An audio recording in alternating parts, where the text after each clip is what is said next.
Graças e paz, irmãos, tudo bem com vocês? Eu espero que sim. Hoje nós estamos aqui para dar continuidade na nossa exposição da carta do apóstolo Paulo aos Colossenses. Hoje eu estou sem meus companheiros aqui, mas nós vamos prosseguir mesmo assim. E o meu desejo, o meu pedido a Deus é que o Senhor trabalhe em nossos corações através da exposição da sua palavra, que traz clareza ao nosso coração, que não nos deixa confundidos, que não nos deixa sem um direcionamento neste mundo tão difícil, dominado pelo pecado, mas que ao mesmo tempo o Senhor Jesus Cristo nunca perdeu o seu domínio sobre ele. E é pela palavra de Deus que nós vamos avançar no ensino das Escrituras Sagradas para a edificação do corpo de Cristo. Vamos orar e depois nós vamos dar continuidade aqui nos versos que foi parado na semana passada. E em alguns versículos aqui nós vamos trazer algumas reflexões, pensamentos a respeito aqui da carta do apóstolo Paulo aos Colossenses. Senhor Deus e Pai, no precioso nome do Senhor Jesus Cristo, o teu Filho amado, nós te louvamos e te glorificamos por poder estar aqui, ó Deus, diante de ti. E suplicamos, ó Deus, o teu pedido, a tua graça, o teu favor sobre a vida da tua igreja. Que o Senhor abençoe poderosamente, que a luz da tua palavra, a exposição da tua palavra, traga clareza, Senhor, aos nossos corações e possamos, ó Deus, te glorificar, te magnificar, bendizer a pessoa do teu Filho Jesus e assim, ó Deus, adorá-lo, glorificá-lo, amá-lo de todo o nosso coração e que possamos estar seguros, firmes, ancorados nesta palavra, a tua palavra que é luz para os nossos caminhos e lâmpada para os nossos pés. Eu oro, meu Deus, pelo nosso país, oro pela nossa comunidade, pela tua igreja no Brasil e no mundo. Que o Senhor tenha compaixão e misericórdia. Assim eu oro, peço e agradeço em nome do Senhor Jesus. Amém. Meus queridos irmãos, eu quero continuar aqui nos versos 11 até o verso 14 com o seguinte tema: vivos para Deus. E eu vou ler e aí a gente vai meditar aqui nesses 4 versos, né? Capítulo 2, dos versos 11 até o 14, que diz assim: Nele também fostes circuncidados, não com a circuncisão que não é feita por mãos humanas, o despojar da carne pecaminosa, isto é, a circuncisão de Cristo, sepultados com ele no batismo, com quem também fostes ressuscitados pela fé no poder de Deus, que o ressuscitou dentre os mortos. E a vós, quando ainda estáveis mortos nos vossos pecados e na incircuncisão da vossa carne, Deus vos deu vida juntamente com ele, perdoando todos os nossos pecados, e apagando a escrita de dívida que nos era contrária e constava contra nós, em seus mandamentos, removeu-a do nosso meio, cravando-a na cruz. Muito bem, irmãos. Este ensino do apóstolo Paulo aqui, de tudo que a gente já vem falando, ele está em conformidade com os evangelhos, né?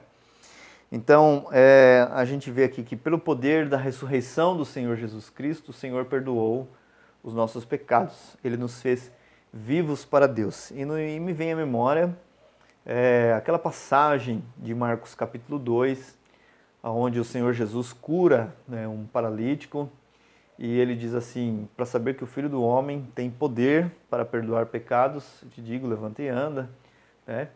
Então ele está ali mostrando que ele tem poder para perdoar pecados e também para fazer um milagre, executar um milagre na vida daquele homem.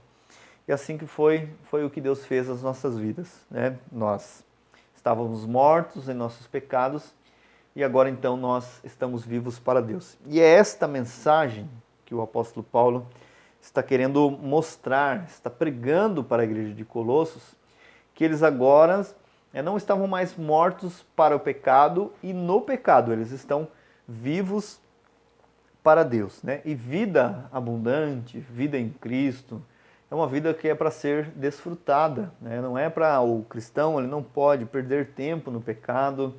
Há uma ordem de Deus, por assim dizer, para que o crente ele viva para Deus, né? Então o apóstolo Paulo está ali mostrando para eles que eles não foram circuncidados com a circuncisão que é feita por mãos humanas. Então, como a gente já vem falando, a igreja de Colossos ela tinha uma mistura de gentios, de judeus, então de elementos judaicos no culto, né, como você tem que se circuncidar para que você possa ser salvo, enfim, judeus ainda carregando toda aquela lei do Antigo Testamento, que foi cumprida em Cristo, porque a circuncisão agora é feita no coração, mas ali estava havendo essa controvérsia, por assim dizer, de muitas misturas no culto na igreja de Colossos. E o apóstolo Paulo vai falar a respeito disso, para resolver esta confusão que havia entre eles, ele vai explicar a respeito da circuncisão. A gente sabe que a circuncisão é algo que já havia no Antigo Testamento,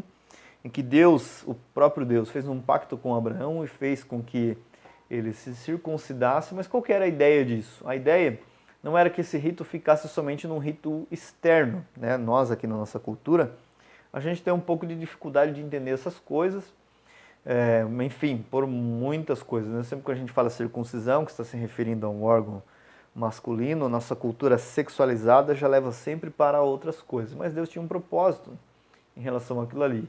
Entre tantos os propósitos, né, que era pactual, de fé, de obediência, de sinal de pertencimento ao povo de Deus, também havia um propósito higiênico, de saúde. Se você pesquisar aí no Google quais são os benefícios da circuncisão, você vai ver, e é uma prática realizada em vários países do mundo ainda, né?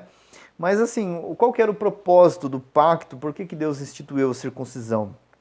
Ela opera sobre o princípio da união espiritual, né? Então, Deus, já no Antigo Testamento, estava dizendo que aqueles que se fossem circuncidados, eles teriam isso como selo, como sinal de que pertenciam ao povo de Deus, né?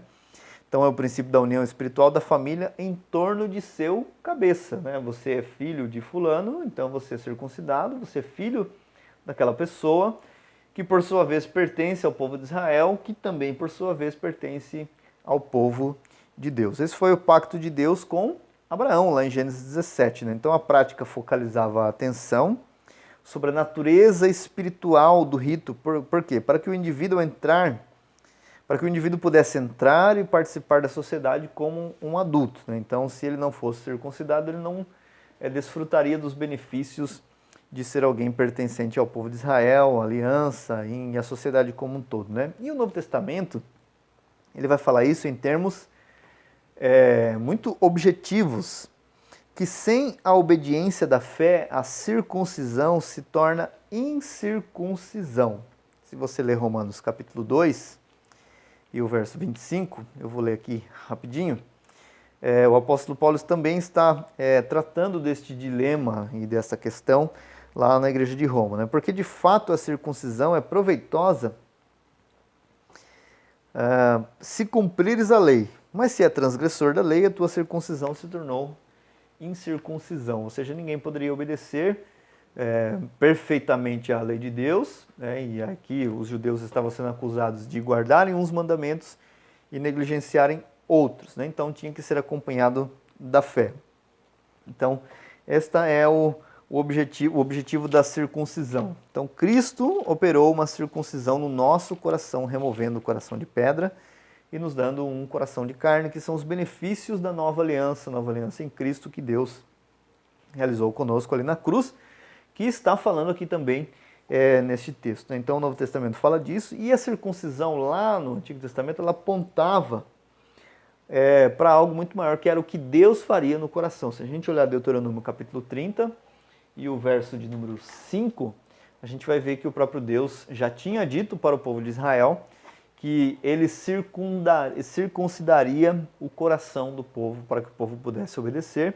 E nessa circuncisão, nessa remoção no coração de pedra para um coração de carne, estariam escritos a lei de Deus em nossos corações, onde ninguém pode apagar, porque o Espírito Santo colocou ali de modo eficaz e de uma vez por todas, né? Então, o apóstolo Paulo está mostrando, né, que Cristo é o cabeça. Então, observe que as bênçãos lá do pacto, né, de tudo aquilo que Deus fez como promessa que se cumpre em Cristo, ele está apontando para uma realidade maior, né? Nele também fosse. Então, alguém era circuncidado como um sinal de um filho de alguém, do seu cabeça e do povo de Israel. Então nele também fossem circuncidados. Em Cristo, o cabeça da igreja. Isso diz no verso 10. Nele a cabeça de todo o principado. Observe que o princípio é o mesmo. Os ritos lá do Antigo Testamento e agora aquilo que Deus opera no coração. Nele a cabeça de todo o principado e poder, tendes a vossa plenitude. Nele também fostes circuncidados, não com a circuncisão que é feita por mãos humanas. Então, irmãos, aqui nós precisamos entender que como havia essa bagunça, essa mistura na igreja de Colosso, eles estavam esquecendo da coisa principal, né? Eles estavam preocupados com filosofias humanas, com o culto dos anjos, com elementos judaicos no culto, mas o apóstolo Paulo aproveita isso para explicar que o que Deus opera agora por meio de Cristo, ele opera no coração. Olha, vocês estão preocupados com ritos externos, vocês estão preocupados em seguir aquilo que o judaísmo ensina para vocês, esses elementos que estão sendo inseridos no culto, isso não é necessário, porque Cristo já operou dentro dos vossos corações uma circuncisão que não é feita por mãos humanas, né? Então, o que isso nos ensina? Muitas vezes as pessoas podem cair no engano de achar que por pertencer a uma denominação religiosa, por fazer alguma atividade, eles pertencem a Cristo. Se o coração não for mudado, nada mais exteriormente muda. Vai ser só fachada, vai ser só o exterior, mas é o coração que precisa ser mudado. E quando o coração é mudado, nós temos em Deus a graça de desfrutar uma nova vida, que é o despojar da carne pecaminosa, né? E aí a gente precisa fazer o quê? Uma análise à luz da palavra de Deus, né? E é interessante, hoje em dia a gente está no escuro, um carro quebra alguma coisa, ou até mesmo dentro de casa, o que a gente faz? A gente pega o celular, aciona a lanterna, que é uma bênção, tem inventado isso no celular, né? Utilizar o flash da câmera, você pega o celular e sai iluminando o que você precisa para achar o interruptor da tomada, para poder olhar alguma coisa no carro, quando cai embaixo, enfim, tem uma utilidade muito grande. E o que nós precisamos fazer? Nós precisamos, à luz da palavra de Deus, examinar o nosso coração. Pertencemos de fato a Cristo? Temos esta marca como dentro do nosso coração, como selo, como garantia de que a nossa vida é uma vida transformada e que está sendo transformada dia após dia? Nós precisamos fazer esta autoanálise à luz da palavra, assim como pegar o celular e iluminar para poder achar algumas coisas. E a palavra de Deus tem este poder, né? Por quê? Porque quando Cristo opera isso, o que ele faz? Ele faz um despojar da carne pecaminosa. Então, quando a mudança é no coração e as leis de Deus estão escritas no coração, a gente tem uma nova maneira de pensar, uma nova maneira de agir em relação ao mundo que está ao nosso redor, e a gente consegue, à luz da palavra, então, entender qual é a vontade de Deus. Muitas vezes a gente fala assim, poxa, eu gostaria de saber muito a vontade de Deus para a minha vida, como se fosse algo assim muito difícil de ser alcançado. Está bem aqui na nossa mão. E nós estamos vivendo em uma geração onde o pecado está aumentando de maneira assustadora. O ser humano sempre foi pecaminoso, mas hoje a gente está numa inversão de valores assim muito grande. E nós precisamos nos analisar. Pertencemos a Cristo ou não pertencemos a Cristo? Cristo operou em nós essa circuncisão dentro do nosso coração, ou nós estamos preocupados com ritos externos, com o costume de ir a um culto, de ir a uma igreja, ou de se denominar evangélico, cristão, enfim, né? E aí por isso que eu dei o tema de hoje como vivos para Deus, porque o verso 12, ele vai falar justamente com isso. Ele vai falar de algo assim que parece ser contraditório, mas na verdade não é, que é a manifestação da verdadeira vida, que é o estar sepultado. E quando o apóstolo Paulo fala isso, como eu disse, né, que o ensino do apóstolo Paulo está de acordo com os evangelhos, e quando ele fala assim, sepultado com eles no batismo, eu me lembro das palavras do Senhor Jesus no Evangelho de João, no capítulo 12, e eu acredito que é o verso de número 24, vou ler aqui para eu não falar de cabeça, não falar bobeira, mas eu acredito que é isso mesmo que diz assim, em verdade vos digo, isso é Jesus que está dizendo, Se o grão de trigo não cair na terra e não morrer, ficará só. Mas se morrer, dará muito fruto. Então, a verdadeira manifestação de vida de um cristão é quando ele está morto para o mundo, morto para si mesmo, para os seus desejos pecaminosos, para os seus sonhos, muitas vezes, né? Que às vezes a gente precisa abrir mão dos nossos sonhos, dos nossos projetos pessoais, não porque Deus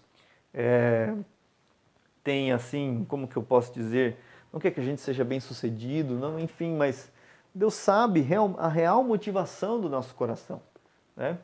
Então, o ser vivo para Deus e o viver para Deus, ele se dá quando nós morremos para o mundo. Então, um grão de trigo, quando ele cai na terra, se ele não morrer, ele vai ficar ali sozinho.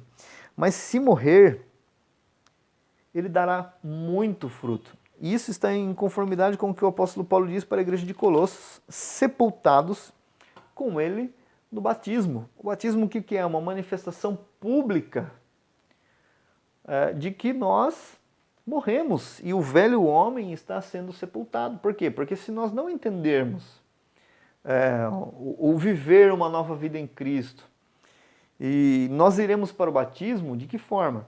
Nós iremos para o batismo para tomar um banho, simplesmente. Nós não vamos ali para fazer uma manifestação de fé pública, dizendo eu morri para o mundo e eu vivo para Deus. Eu abro mão dos meus desejos, das minhas vontades, para viver a vontade do Salvador em minha vida, né? Então, sepultados com Ele no batismo. Nós só podemos experimentar vida verdadeira a partir do momento que nós morremos para nós mesmos, né? E o morrer para si mesmo é algo mais difícil que há dentro do ser humano. Por isso que Jesus, muitas e muitas vezes, ele deixou muito claro que quem quisesse segui-lo deveria negar-se a si mesmo. E o próprio texto de João 12, 24, na sua sequência, ele diz assim, quem ama a sua vida, perdê-la-á. Né? Quando ele fala aqui do grão de trigo, morrer e ficar sozinho, mas se morrer esse dá muito fruto, veja só o que diz a sequência. Quem ama a sua vida, perdê-la-á. Quem odeia ou aborrece ou ama menos a sua vida neste mundo, irá preservá-la para a vida eterna. Se alguém quiser me servir, siga-me. E onde eu estiver, lá também estará o meu servo. Se alguém me serve, o meu Pai o honrará. Então, quando nós nos batizamos, nós fazemos ali uma promessa, uma confissão pública de que nós pertencemos a Cristo. Mas isso tem alguma implicação diária para as nossas vidas? Isso muda alguma coisa? Sim, deve fazer toda a diferença. Devemos nos lembrar do nosso batismo, devemos nos lembrar de que fomos sepultados com Ele para uma nova vida, para uma vida de graça, para uma vida onde nós experimentamos do poder da ressurreição de nosso Senhor e Salvador Jesus Cristo. Sabe, irmãos, muitas vezes a gente tem uma ideia muito errada de uma vida de poder. A gente tem uma concepção muito deturpada de uma vida de poder. Nosso Senhor, nosso Cristo, é um Senhor ressurreto. Ele venceu a morte, ele foi crucificado, humilhado, ele foi zombado pelos pecadores, ele enfrentou a morte. Então, quando nós olhamos para a cruz, e nós falamos da cruz, e a palavra da cruz é loucura para os que perecem, e nós nos gloriamos na cruz de Cristo, como diz o apóstolo Paulo, nós estamos ali remetendo a sua morte e o seu sacrifício, mas também a sua ressurreição. O cristianismo é composto disso, ele não é composto de um só elemento. Nós não olhamos para um Cristo morto, nós olhamos para um Cristo morto e ressuscitado, um Cristo vencedor. Então, por isso que nós somos sepultados com Ele no batismo, com quem também fostes ressuscitados pela fé no poder de Deus, que o ressuscitou dos mortos. A gente tem um documento muito antigo da igreja, chamado Credo Apostólico. Infelizmente, a gente tem uma noção assim, de que ele é uma coisa católica romana, e a gente precisa resgatar que isso não é. Antes, quando o Credo Apostólico foi elaborado, a Igreja Católica Romana, como nós conhecemos, ela nem existia. Mas ali, o que diz o Credo Apostólico? Creio em Deus, o Pai Todo-Poderoso. Então nós fazemos uma afirmação de que nós cremos em Deus. Nós cremos em Jesus, que foi julgado sob Pôncio Pilatos, morreu, ressuscitou ao terceiro dia, está à destra de Deus Pai. Então, se você procurar na internet aí, credo apostólico, você vai ver um credo curto, mas assim, uma riqueza teológica muito grande. Então, quando nós afirmamos creio em Deus Pai Todo-Poderoso, nós estamos dizendo que o nosso Deus Pai Todo-Poderoso é aquele que ressuscitou o Senhor Jesus Cristo, e o Evangelho fala também do poder da ressurreição. Quando nós entendemos o poder da ressurreição, nossa vida cristã tem um impacto um impacto diferente. As coisas mudam ao nosso redor porque nós servimos a um Cristo vivo, não ressuscitados pela fé no poder de Deus que o ressuscitou dos mortos. Então, a ressurreição é a mensagem do Evangelho. O Senhor Jesus, quando falava a respeito de sua morte, ele dizia assim: pois convém que o Cristo padeça na mão dos pecadores, seja morto e ressuscite ao terceiro dia. Então, crer no poder da ressurreição é algo maravilhoso e é isso que nós fazemos todos os domingos. Nós não fazemos isso somente no momento da ceia. Todos os domingos, o dia que o Senhor ressuscitou, a igreja está celebrando o Cristo ressuscitado.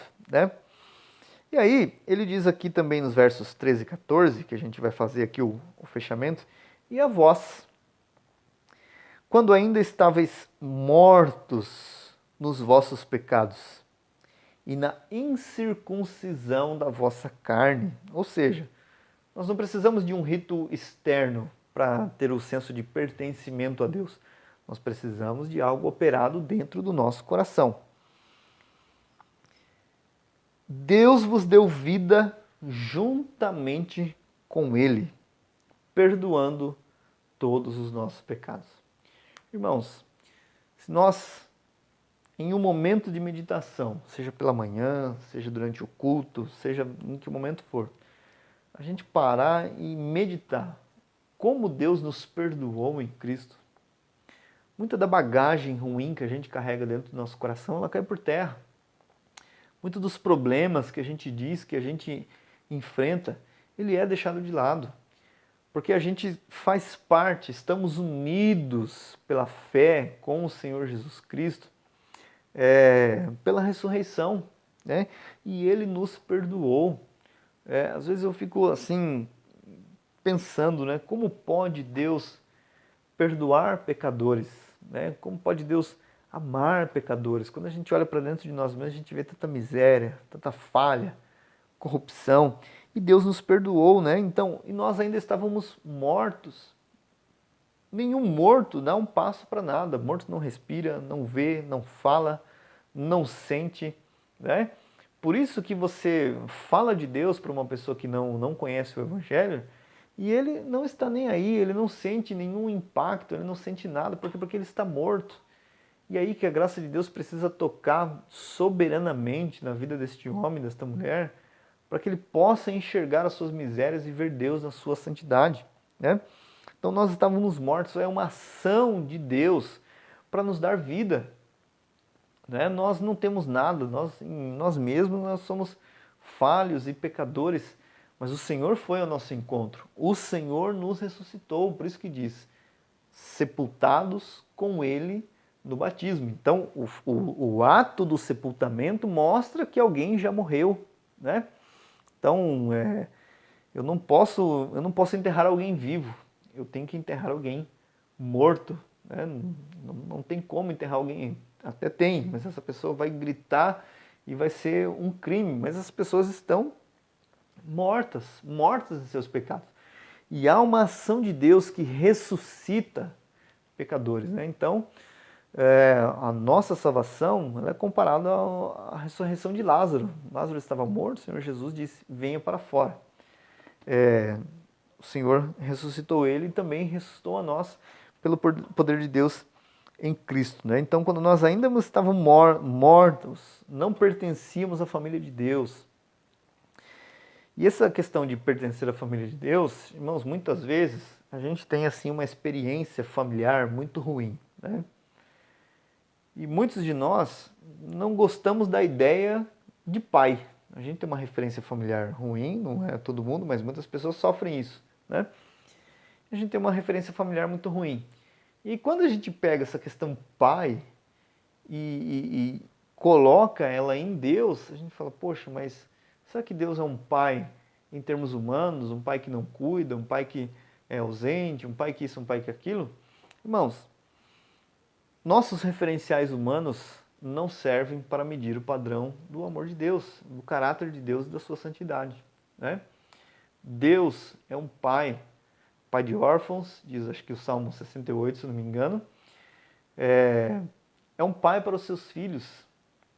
Como disse o profeta Isaías, mas desde a eternidade tu és o nosso pai. Então o fato de sermos adotados na família de Deus faz de Deus o nosso pai. Ele nos recebeu como filhos. Ele nos tornou filhos, né? É muito comum a gente ouvir por aí assim, eu vou descansar ou ficar numa sombra, porque afinal de contas eu também sou filho de Deus. Não, nem todos são filhos de Deus.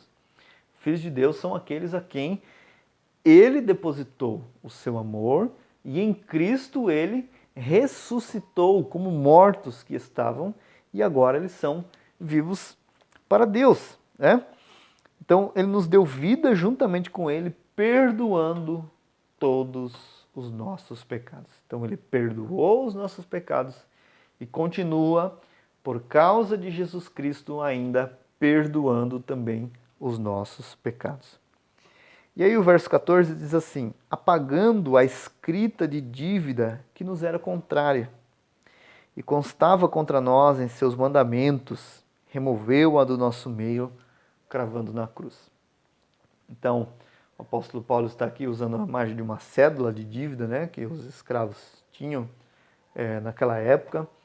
Então, havia ali uma sentença, olha, isso aqui me deve tanto. Então, o que Deus fez? Deus pegou essa cédula de dívida, escrita todas as dívidas do pecado, e cravou,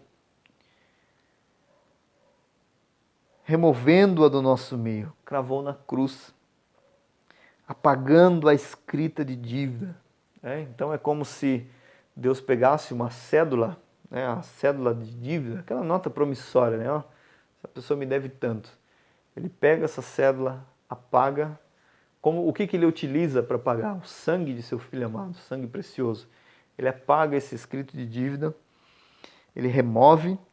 Esse escrito de dívida constava contra nós em seus mandamentos. Então a lei de Deus, ela grita por justiça, né? Você já viu na televisão aquelas manchetes quando uma pessoa é presa porque cometeu um assassinato brutal e reúne aquela multidão e as pessoas gritam assassino, assassino, e aquela coisa horrorosa de você ver, e a gente olha aquilo ali e fala, merece mesmo, tem que ser condenado, tem que morrer, tem que isso, tem que aquilo. Então, era isso que apontava para nós, né?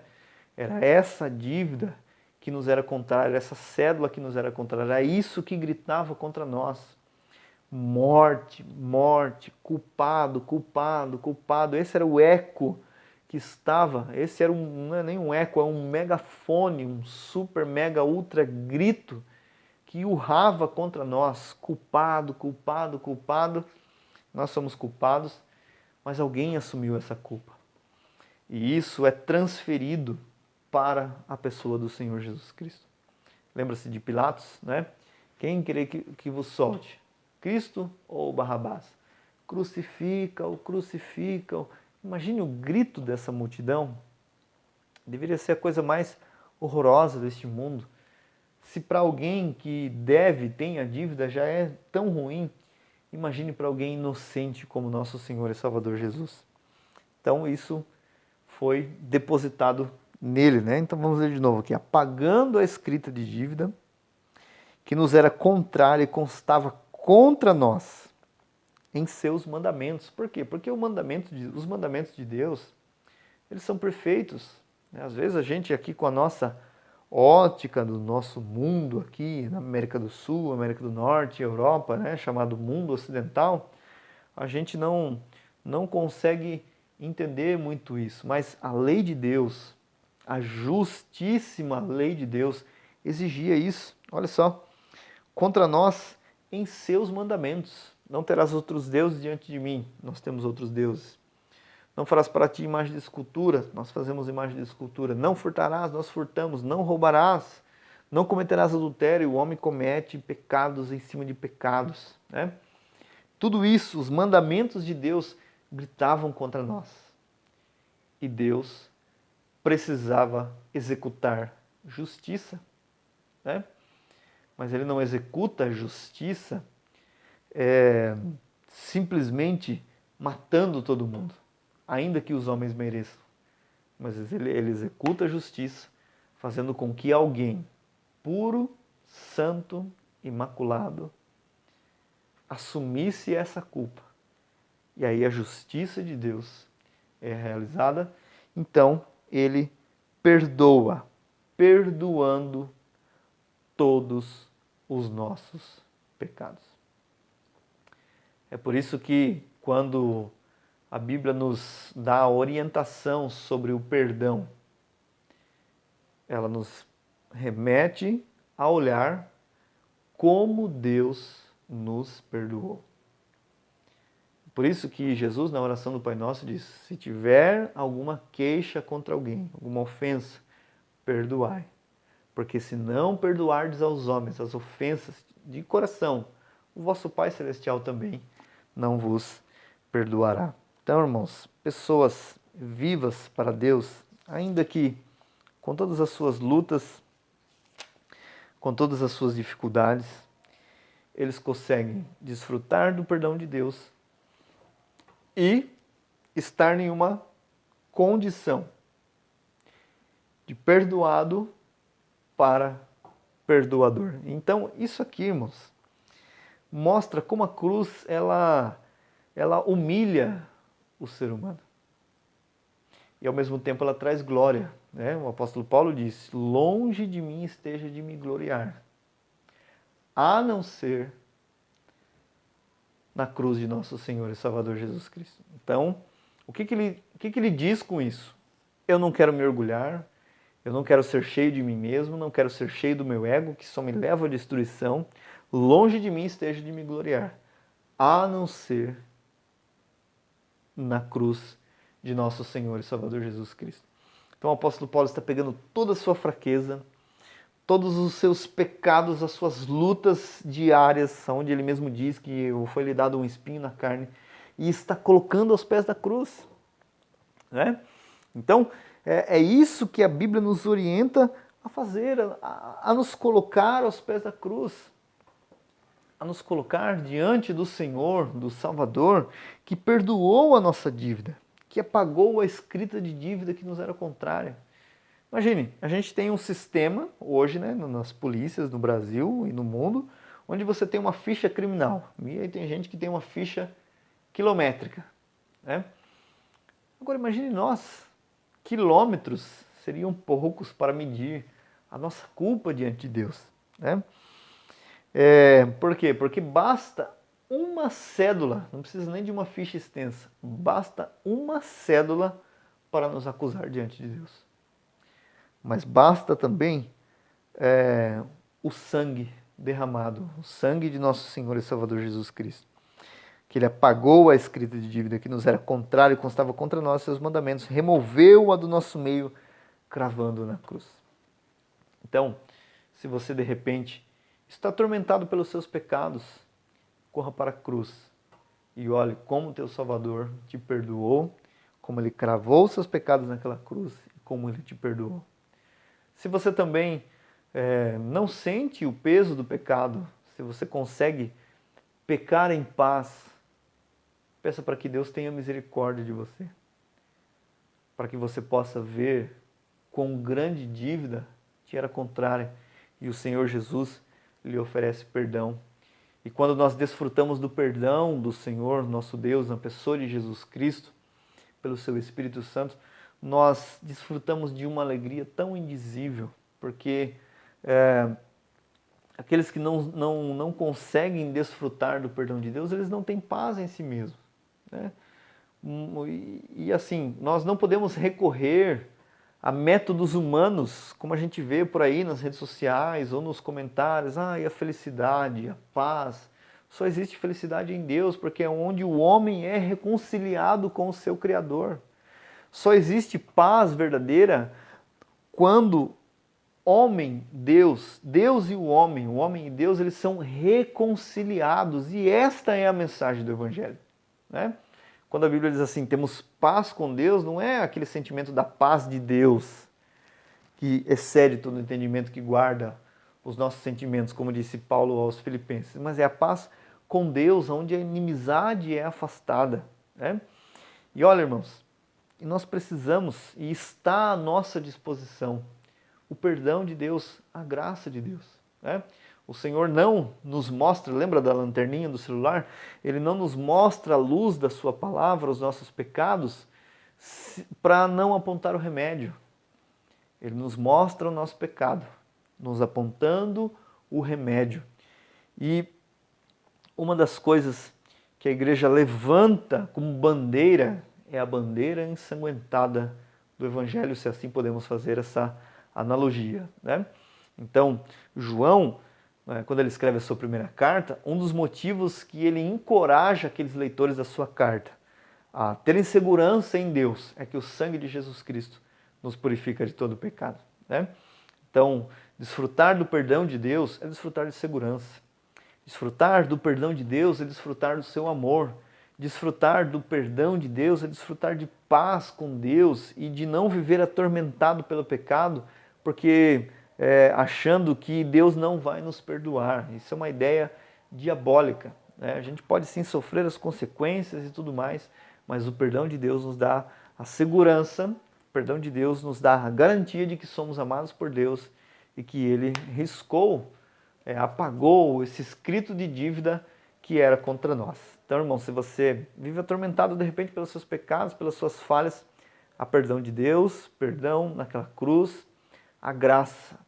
E muito mais do que isso, há uma fonte inesgotável de graça para purificar o mais vil pecador, né? E eu me alegro em Deus e glorifico a Deus por poder falar esta mensagem deste modo, do sangue de Jesus que perdoa pecados, porque você pode pesquisar na história, eu estou na companhia de pregadores que sempre levantaram isso, que o sangue de Jesus purifica de todo pecado e o seu sangue não foi derramado em vão. Ele é eficaz para nos perdoar, para nos dar graça e nos colocar diante de Deus em uma condição de desfrutar do privilégio de ser chamado seu filho.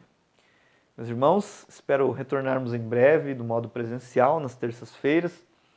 Deus irá nos conceder esta graça, mas por enquanto até aqui, que o Senhor nos ajude, possamos desfrutar da sua palavra ainda aqui desse modo, aqui pelo YouTube, mas o Senhor estará nos ajudando e nos dando graça com toda certeza, e nós vamos continuar aí falando sobre a carta aos Colossenses até o final, se assim Deus nos permitir. Que Deus abençoe poderosamente a sua vida e até o próximo culto, se Deus quiser.